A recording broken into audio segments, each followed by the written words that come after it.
الحمد لله نحمده ونستعينه ونستغفره ونعوذ بالله من شرور أنفسنا ومن سيئات أعمالنا من يهده الله فلا مضل له ومن يضلله فلا هادي له نشهد أن لا إله إلا الله وأشهد أن سيدنا ومولانا محمد الذي أرسله بالحق بشيرا ونذيرا عما بعد فقد قال الله في كلامه المجيد وفي فرقانه الحميد يا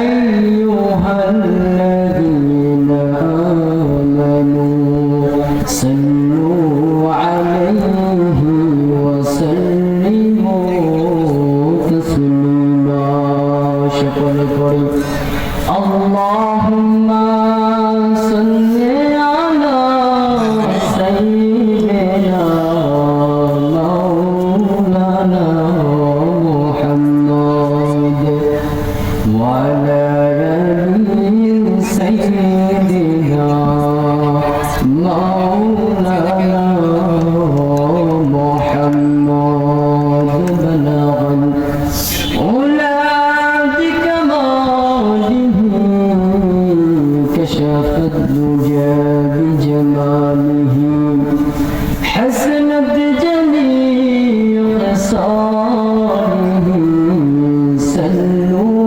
عليه وعليه بلغ العلا بكماله كشف الدجى بجماله حسنت جميع خصاله صلوا عليه وعليه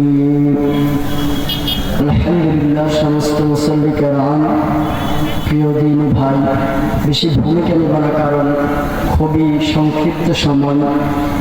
আল্লাহ তাআলা যদি আমার জবান থেকে কিছু কথা বের করায় তবে আপনাদের সামনে কিছু কথা বলতে পারবো ইনশাআল্লাহ। আপনারা একটু কষ্ট করে আমার সামনে আসলে অনেক ভালো হতো, আমি অনেক খুশি হইতাম। আমার সামনে আসেন, একটু আমার সামনে আসেন, একটু আমার সামনে আসেন, একটু কষ্ট করেন সবাই ইনশাআল্লাহ।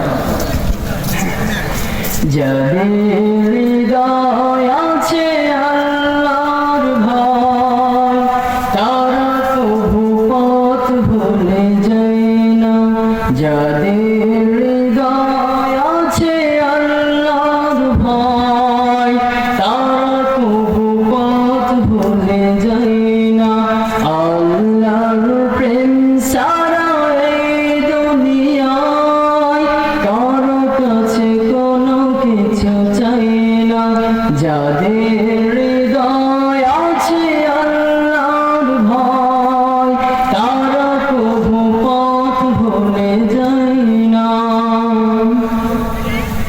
রাতের আধারে যারা সেজদাতে রয় দু চোখের শ্রুতি নদী যেন বয়। রাতের আধারে যারা সেজদাতে রয় দু চোখের শ্রুতি নদী যেন বয়। সালনার হাছান যত আসুক ছলনার হাছান যত আসুক পেছনে ফিরে তাকাই না।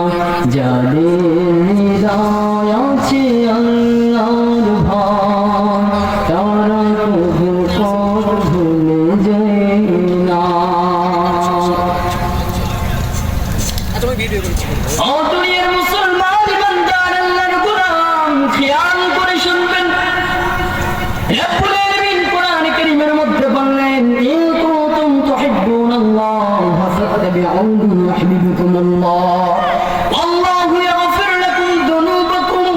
ওয়াল্লাহু গফুরুর রাহিম।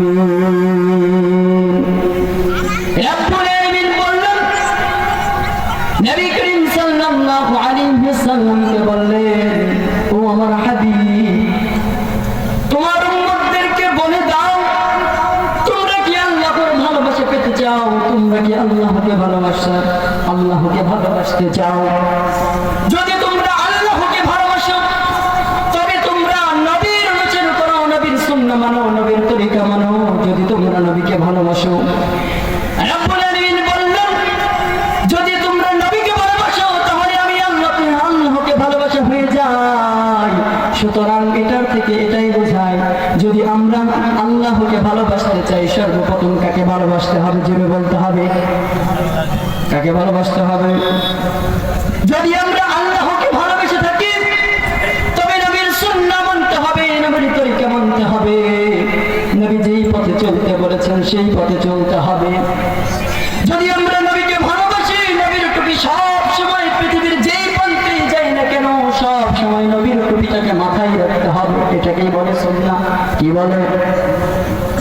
নবীর মনে কষ্ট দাও, আলিমুল আমার মনে কষ্ট দাও। আর এটাই তো রব্বুল আলামিন বললেন, ইন্নাল উলামা ওয়ারাসাতুল আম্বিয়া। আলিমগণ নবীর ওয়ারিস। এই পৃথিবীতে যত আলিম রয়েছে, নবী করিম সাল্লাল্লাহু আলাইহি ওয়াসাল্লাম এই পৃথিবীর মায়া ত্যাগ করে যখন চলে যায়, তখন আল্লাহ রাব্বুল আলামিন আয়াত নাযিল করে বলে দিলেন, ইন্নাল উলামা ওয়ারাসাতুল আম্বিয়া। উলামায়ে কেরাম হলো নবীর ওয়ারিস। তোমরা যদি আল্লাহকে পেতে চাও, নবীকে পেতে চাও, তাহলে তোমরা কার কাছে যাও? নবীর ওয়ারিসের কাছে যাও। কার কাছে?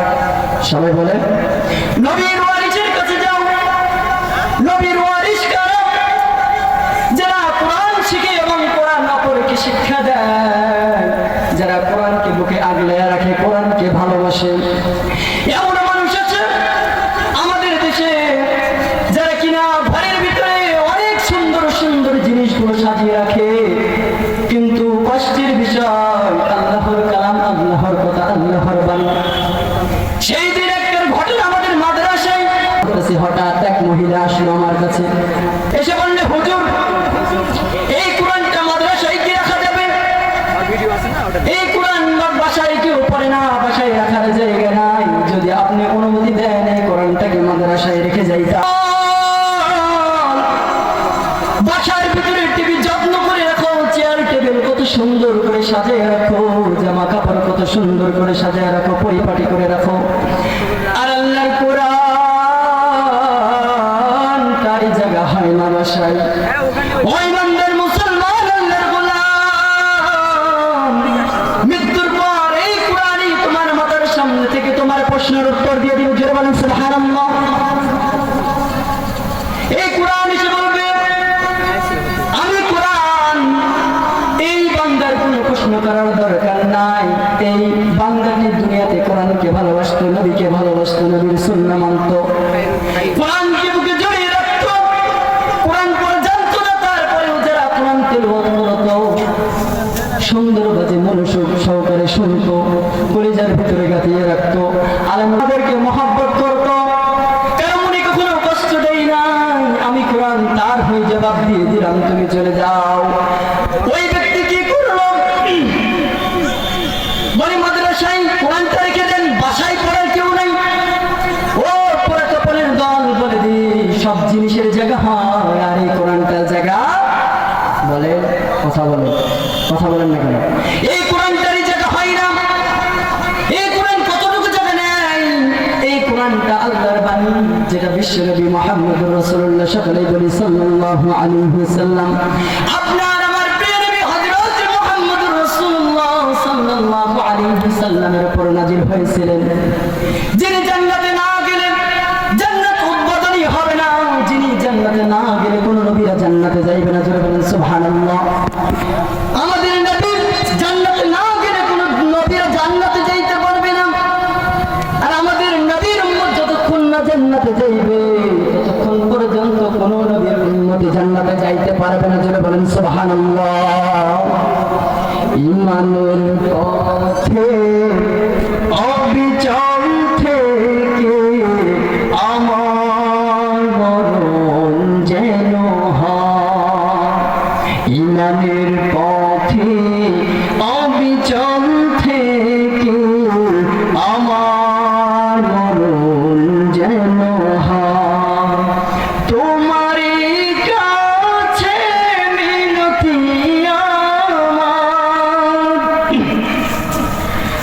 তোমারই কাছে মিনতি আমার, মহামহিম দয়াময়,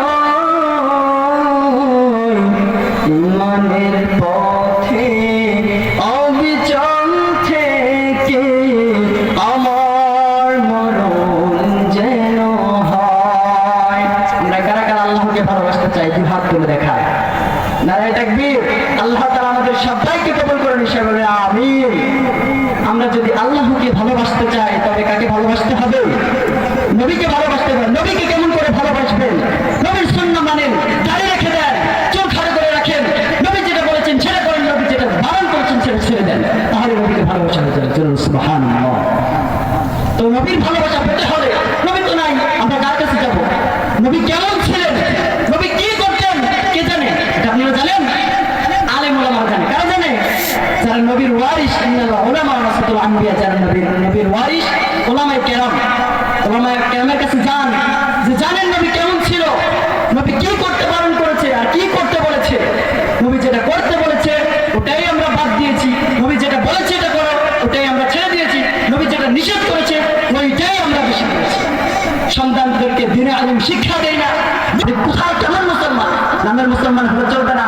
প্রথম কি আমাদের দিন যখন কেউ তাকে চিনবে না, ছেলে সন্তানকে চিনবে, মা ছেলেকে চিনবে না, মা ছেলেকে দেখে দৌড় দিবে, ছেলে মাকে দেখে দৌড় দিবে, বাবা চিনবে না ছেলেকে, ছেলে বাবাকে চিনবে না, ভাই ভাইকে চিনবে না, বন্ধু বন্ধুকে চিনবে না, নেতা কর্মীদেরকে চিনবে না, কর্মী নেতাদেরকে চিনবে না। কিসের নেতা? নেতা অর্থ কি জানেন? এটা নেতা কাকে বলে? ইমাম অর্থ নেতা। শুধু ইমামদের এই কাজ নয় যে মসজিদের ভিতরে শুধু তসবিহ টানবে আর আল্লাহ আল্লাহ করবে, এটা ইমামদের কাজ নয়। ইমামদের কাজ হচ্ছে দিনে আলিম তলব করা প্রতিটা মুসলমানের উপর যেমন ফরজ, তেমনি উলামায়ে কেরামদের কাজ হচ্ছে দিনে আলিম তলব করা প্রতিটা মুসলমানের উপর ফরজ। আবার আরেকটা হাদিসে বললাম, বাল্লিগু আন্নী ওয়ালাউ আয়া, তোমরা যদি রাসূলের পক্ষে, রাসূল আমার পক্ষে হয়ে থাকো, তাহলে একটি বাণী হলেও অপর মুসলমানকে পৌঁছাইয়া দাও। কাকে পৌঁছাইয়া দাও? অপর মুসলমানকে কি করিয়ে দাও? পৌঁছাইয়া দাও। তোমরা যদি আমার পক্ষে হয়ে থাকো, তোমরা যদি আমাকে ভালোবাসো, তাহলে অপর মুসলমানকে একটি হাদিস হলে পৌঁছাইয়া দাও। পারি আমরা? নামে মুসলমান, নামে সুন্নাত নিয়ে টানাটানি, নফল গুলো নিয়ে টানাটানি। আরে মুসলমান ফরজই আপনার ঠিক নাই, কিসের সুন্নাহ? আপনি তো ফরজই ঠিক নাই, আপনি কিসের সুন্নাহ নিয়ে টানাটানি করেন? হুজুরেরা বেশি কথা বললেই বলে হুজুরেরা তো গরম গরম কথা বলে। হুজুরদের কাজ মসজিদের ভিতরে থাকবে, তসবিহ টানবে, নামাজ পড়াবে, আর কোনো কাজ নেই। ঠিক না? কথা বলে আর কাজ আছে?